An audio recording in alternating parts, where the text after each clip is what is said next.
Freedom endures against all odds in the face of every aggressor, because there are always those who will fight for that freedom. In the 20th and 21st century, freedom had no greater champion than Madeleine Albright. Anne, Alice, Katie, your mom was a force of nature. With her goodness and grace, her humanity, and her intellect, she turned the tide of history. David, Daniel, Jack, Jake, Ben, and Ellie, you're too young to remember this, but when the Iron Curtain fell and the Berlin Wall came down, our world faced one of those inflection points, once in a generation moment of upheaval, but opportunity as well. People and nations around the world were deciding the future they wanted to make for themselves. And your grandmother, as a Madam Ambassador, and as the first female Secretary of State in American history, made sure those nations and those people knew exactly where the United States of America stood and what we stood for. You know, and all through it, her beloved sister Kathy and her brother John can attest, she never forgot where she came from or who she was. President Obama, President Secretary Clinton, Vice President Al Gore, members of Congress, cabinet members, past and present. Today, we honor a truly proud American who made all of us prouder to be Americans. I also want to welcome the distinguished guests and dignitaries who've traveled from around the world to celebrate a daughter of the Czech Republic who knew what it meant to endure war and flee persecution. With her friend Václav Havel, when he died, I remember when Madeleine eulogized him, she used these words, and I quote, "He cast light into places of deepest darkness and reminded us constantly of our obligations to one another." These words apply equally to Madeleine.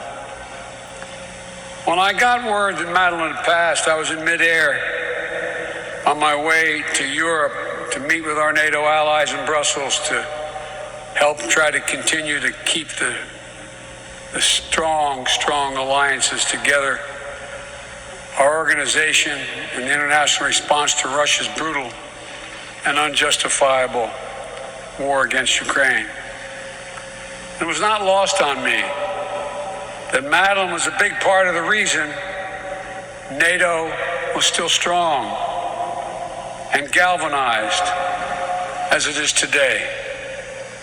And a few days later, I traveled to Poland and spoke about all that was at stake in our world and for democracy and freedom, which is under assault from forces of autocracy and oppression.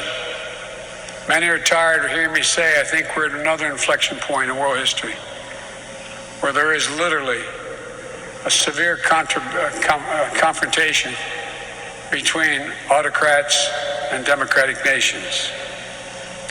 President Clinton, Bill, it was not lost on me that you spoke at the same Warsaw Castle that I was about to speak at 25 years earlier.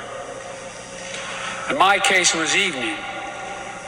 The interior of the castle, that beautiful courtyard, holds about 500-600 people. And mostly Poles and Ukrainians were present when I spoke. And I'm sure many in the audience spoke English, though likely not their first language. But when I mentioned the name, they were respectful of what I was saying. But when I mentioned the name of Madeleine Albright, there was a deafening cheer. They all stopped everything and started to cheer. It was spontaneous. It was real. For her name is still synonymous with America as a force for good in the world. Madeleine never minced words or wasted time when she saw something needed fixing or someone who needed helping. She just got to work. And as a member of the Senate Foreign Relations Committee from the time I was a kid, God, they were the good old days.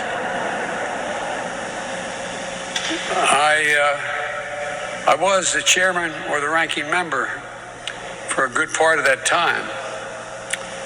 And in the 90s, I can attest that Madeleine, with the significant help of the President of the United States, kept the committee really busy.